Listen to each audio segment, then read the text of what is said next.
In today's video, I'm going to teach you how to add a new page in a Coda doc. By the end, you'll know exactly how to create a clean, organized place for new content inside an existing document without disrupting anything you already have. First, open your web browser and go to Coda. This takes you to the home page where you can access your workspace and documents. If you're not already signed in, you'll be prompted to do so. Sign into your account just like you normally would.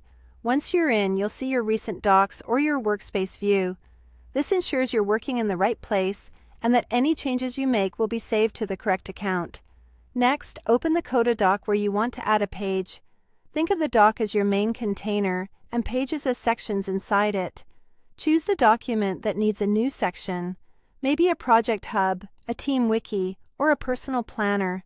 Opening the right doc first helps keep your content neatly organized and easy to navigate later.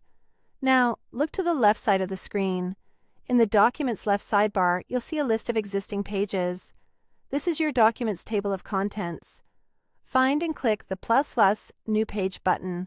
It's typically located at the bottom of that list and adds a fresh, empty page to your doc. If you don't immediately see the sidebar, it may be minimized. Move your cursor to the left edge of the screen and it should appear. Once the new page is created, your cursor will be ready for you to type a name.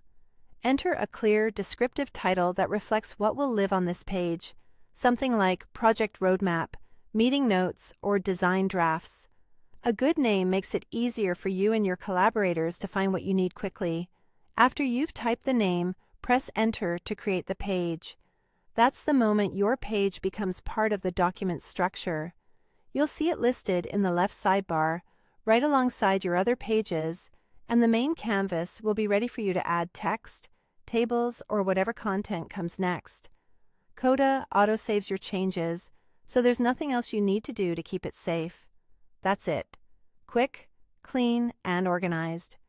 You've opened Coda, signed in, opened the right doc, added a new page from the left sidebar, named it, and pressed Enter to finalize it. If this video helped, please like, subscribe, and share. Thanks for watching.